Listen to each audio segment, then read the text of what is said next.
मित्रों, राय साहब की राय कार्यक्रम में एक बार फिर से आप सभी का स्वागत है। खाड़ी युद्ध शुरू हुए 3 हफ्ते बीत चुके हैं और चौथे हफ्ते में ये खाड़ी युद्ध प्रवेश कर गया है। हॉर्मुज की खाड़ी को भी बंद हुए कई दिन बीत चुके हैं और इसे खोलने के सारे प्रयास दुनिया भर में अब तक विफल हो चुके हैं। आपको ये जानकर आश्चर्य होगा कि खाड़ी युद्ध के कारण और हॉर्मुज के बंद होने के कारण दुनिया भर में ज़्यादातर मुल्कों में अब लोगों को इसका खामियाजा भुगतना पड़ रहा है। तेल की कीमतें, जो पेट्रोल और डीजल, इनकी कीमतों में, गैस की कीमतों में तेजी से इजाफा हो गया है। लगभग 85 देशों ने अब तक तेल, पेट्रोल की कीमतों में, डीजल की कीमतों में या गैस की कीमतों में इजाफा कर दिया है।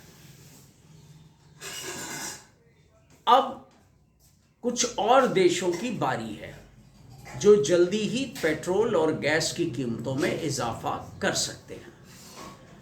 फिलहाल अभी 85 देशों के आंकड़े ही उपलब्ध हैं। बहुत से देश जो हैं अपने यहाँ पेट्रोल की कीमतें या गैस की कीमतें महीने की शुरुआत में तय करते हैं और जैसे ही अप्रैल का महीना शुरू होगा उसके बाद आप देखेंगे कि इन 85 देशों की जमात में और ज़्यादा देश शामिल हो जाएंगे। आपको ये जानकर आश्चर्य होगा दोस्तों कि अमेरिका एलएनजी और क्रूड के उत्पादन में सबसे बड़ा अकेला देश है। जो क्रूड जो है वो लगभग 13.5 मिलियन बैरल पर डे जो है वो प्रोड्यूस करता है और एलएनजी जो है वो भी वो आत्मनिर्भर है पूरी तरीके से, क्रूड में भी आत्मनिर्भर है। इसके बावजूद जहाँ की इकोनॉमी लगभग 31-32 ट्रिलियन डॉलर की है, वहाँ पे भी इसकी चुभन जो है वो खाड़ी युद्ध की लोगों को महसूस होने लगी है। लोग सड़कों पर हैं, जबरदस्त विरोध है। इसके अलावा जो अन्य साजो सामान है, रोज़मर्रा के सामान है, वहाँ पे भी किल्लत पैदा होने लगी है और महंगाई की मार जो है अब वहाँ के भी नागरिकों को महसूस होने लगी है और इसका ज़बरदस्त विरोध धीरे धीरे सामने आ रहा है। अब आप इसी से अंदाज़ लगाइए कि जो देश इतना, यानी वो दुनिया का सबसे बड़ा अकेला क्रूड और एलएनजी उत्पादक देश है, जब वहाँ ये हालात हैं तो जो दूसरे देशों पर निर्भर हैं क्रूड और गैस के मामले में, वहाँ क्या हाल है और आगे जाके क्या हाल होगा। मसलन कनाडा जैसा देश जिसके पास अच्छा खासा क्रूड रिजर्व है और वो उसका उत्पादन भी करता है, अपना अच्छा खासा उत्पादन अमेरिका को भी देता है, उसके यहाँ भी पेट्रोल की कीमतें जो हैं वो लगभग 20% बढ़ चुकी हैं। इसके अलावा ईस्ट एशिया और साउथ एशिया, वहाँ तो सबसे बुरा हाल है। सबसे ज़्यादा अगर कोई प्रभावित देश हैं तो वो एशियाई मुल्क हैं, खास करके पूर्वी और दक्षिण एशियाई मुल्क। वहाँ पर भी जो है पेट्रोल की कीमतों में ज़बरदस्त इजाफा हुआ है। मसलन कंबोडिया में पेट्रोल की कीमतें लगभग 48%, 48% बढ़ चुकी हैं।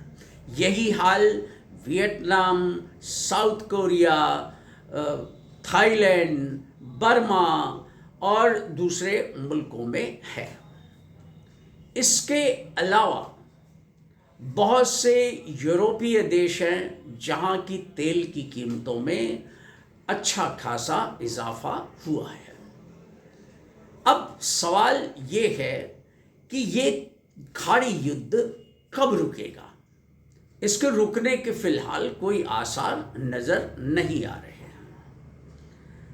अगर ये युद्ध लंबा चला तो उसके बाद क्या विश्वव्यापी मंदी या विश्वव्यापी स्टैगफ्लेशन की स्थिति आ सकती है? तमाम विश्लेषकों ने, जो अंतर्राष्ट्रीय वित्तीय जानकार हैं या जो विश्लेषक हैं, एक्सपर्ट्स हैं एनर्जी के मामले में, तमाम जो रिसर्च संस्थान हैं, चाहे वो कैपलर हो, चाहे वो दुनिया का सबसे बड़ा बैंक जो है ये, उसने भी जो है अनुमान लगाया है कि तेल की कीमतों में इजाफा होता रहेगा। ये जल्दी थमने वाला नहीं है। शर्त यही है कि युद्ध अगर थोड़ा और लंबा चला, क्योंकि युद्ध में जब से इजराइल ने पार्स ऑयल फील्ड, ये इतना बड़ा ऑयल फील्ड था, इस पे जो है वो दुनिया के सबसे बड़े ऑयल फील्ड्स में से एक था, उस पे हमला करके ईरान को भड़का दिया उसने, और ईरान तमतमाया हुआ, उसने बदला लेने की ठानी और खाड़ी देशों में स्थित जहाँ जहाँ जो खाड़ी देश अमेरिका के मिलिट्री बेसिस को सपोर्ट दे रहे हैं, वहाँ की रिफाइनरीज और तेल भंडारों पर ताबड़तोड़ मिसाइल से अटैक करने लगा। नतीजा ये हुआ कि कतर की रिफाइनरी, जो सबसे ज़्यादा गैस प्रोड्यूस करती है या तेल रिफाइन करती है, और दूसरे देशों के अंदर जहाँ जो खाड़ी के देश हैं, वहाँ जो गैस और तेल का उत्पादन होता था, उन्होंने पूरी तरीके से बंद कर रखा है। कतर रिफाइनरी को तो इतना नुकसान हुआ है कि उसका लगभग 17% जो उत्पादन है वो पूरी तरीके से प्रभावित हो चुका है। रिफाइनरी फिलहाल बंद है। अब इसको अगर पुराने नॉर्मलसी लेवल पे लाना होगा तो इसके लिए 3 से 4 साल कम से कम वक्त लगेगा। ये एक जबरदस्त ग्लोबल शॉर्टेज पैदा करेगा, खासकर एशियाई मुल्कों में। क्यों कि एशियाई मुल्कों में ज़्यादातर देश जो हैं वो अपनी ज़रूरत का लगभग 50% हिस्सा जो है ये हॉर्मुज़ की खाड़ी से होते हुए प्राप्त करते हैं, और खाड़ी देशों से ही वो आयात करते हैं। अब इससे अनुमान लगाइए कि इसका खामियाजा क्या भुगतना पड़ेगा। भुगतना ये पड़ेगा कि ज़बरदस्त तेल संकट पैदा हो जाएगा पूरे दुनिया भर में। यूरोपियन यूनियन ने तो साफ संकेत दे दिया है कि अगर हालात ऐसे ही रहे तो यूरोप को स्टैगफ्लेशन का सामना करना पड़ सकता है। यानी स्टैगफ्लेशन का मतलब ये हुआ कि अर्थव्यवस्था तो नहीं बढ़ रही है, यानी जीडीपी में कोई इजाफा नहीं हो रहा है, लेकिन इन्फ्लेशन जो है वो तेजी से बढ़ रहा है। ये हालात जो है वो भारत में भी पैदा हो सकते हैं, तमाम एशियाई मुल्कों में पैदा हो सकते हैं, और यूरोपीय देशों में भी पैदा होने के आसार हैं। यहाँ तक कि अमेरिका, नॉर्थ अमेरिका और साउथ अमेरिका में भी इसका खामियाजा लोगों को भुगतना पड़ सकता है। चौतरफा महंगाई की मार से लोग जो हैं वो त्रस्त हो जाएंगे। क्यों कि क्रूड और गैस ये एक ऐसी चीज है कि इससे हमारे दैनिक जनजीवन सीधे तौर पे जुड़ा हुआ है। मसलन आपको अगर एक बीमार पड़ा कोई, उसको सुई भी लगानी है तो उसकी सिरिंज भी जो है वो पेट्रो प्रोडक्ट से ही तैयार होती है। उसके अलावा तमाम जो साधन है घर में, जो आप तमाम माइक्रोवेव देखते हैं और दूसरे जो प्लास्टिक के सामान देखते हैं, बोतलों में पानी देखते हैं, बोतलों में पैक्ड अन्य सामान देखते हैं, वो सारा कुछ महंगा हो जाएगा। यहाँ तक कि लोगों के लिए कपड़ा पहनना जो है वो महंगा हो जाएगा। पॉलिएस्टर, एक्रेलिक फाइबर, ये सब महंगे हो जाएंगे क्योंकि ये सब पेट्रोलियम प्रोडक्ट से तैयार होते हैं।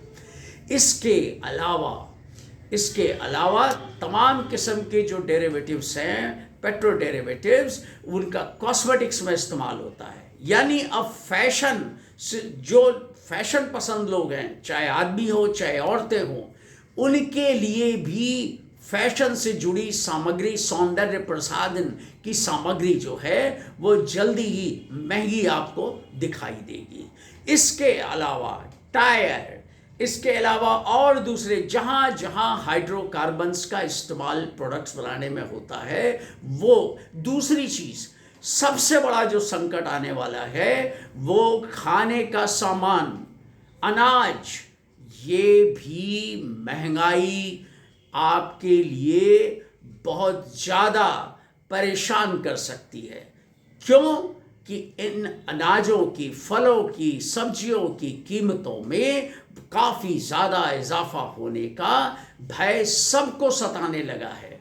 और अब समस्या ये हो गई है कि अब दुनिया ये सोचने लगी है कि अगर अनाज का संकट हुआ तो कितने लोग भूखे रहेंगे और कितने भूख से मर जाएंगे। क्यों? क्योंकि खाद्य बनाने का जो सबसे बड़ा रॉ मटेरियल है वो है प्राकृतिक गैस, नाफ्ता, और इसका भी उत्पादन लगभग 50% आयात जो है वो एशियाई मुल्क जो हैं वो मिडिल ईस्ट से करते हैं, यानी खाड़ी के देशों से करते हैं। अब वहाँ अगर ये ग्लोबल संकट बरकरार रहा, प्लांट्स को रिस्टोर होने में महीनों लग जाएंगे, सालों लग जाएंगे, तो यूरिया का आयात फिर केवल एक रूस है जहाँ से सबको यूरिया या अन्य दूसरे जो फर्टिलाइजर्स हैं उनका आयात करना पड़ेगा। फिलहाल ये जो संकट है ये इतना बड़ा हो सकता है कि इसकी कल्पना भी हम और आप नहीं कर सकते। फिलहाल भारत में जो फर्टिलाइजर प्लांट्स हैं उनके गैस सप्लाई में भी कुछ कटौती की गई है। 70 से 80% LNG वो प्राप्त कर रहे हैं, तो जाहिर है यहाँ पे भी उत्पादन उतना नहीं हो पाएगा। अब खेती बाड़ी का समय 2 महीने बाद शुरू होने वाला है। नई फसल के लिए धान है और दूसरी जो उपज है उनकी खेती शुरू होने वाली है। अब ये आशंका व्यक्त की जा रही है कि शायद किसानों को समय पे खाद उपलब्ध ना हो पाए। अब अगर खाद नहीं उपलब्ध हुई तो क्या होगा, और खाद अगर उपलब्ध होगी भी तो उनकी कीमतें आसमान छुएंगी। नतीजा ये होगा कि जो फसल तैयार होगी वो फसल भी महंगी हो जाएगी। तो कुल मिला करके हमारे रोज़मर्रा के जीवन से जुड़ी हुई चीज़ों से लेकर के पेट्रोल डीजल तो महंगा हो ही गया, डोमेस्टिक गैस महंगी हो ही गई, और अब एक दूसरी मार जो पड़ने वाली है वो ये है कि खाने का अनाज 2 जून का निवाला भी महंगा होने वाला है, जिसकी पूरी संभावना व्यक्त की जा रही है। आज वीडियो में इतना ही। आपको वीडियो अगर अच्छा लगा हो तो प्लीज़ सब्सक्राइब कीजिए, लाइक कीजिए, अपने दोस्तों, मित्रों, रिश्तेदारों को आप शेयर कीजिए और कमेंट ज़रूर लिखिए, हमारा हौसला अफजाई कीजिए।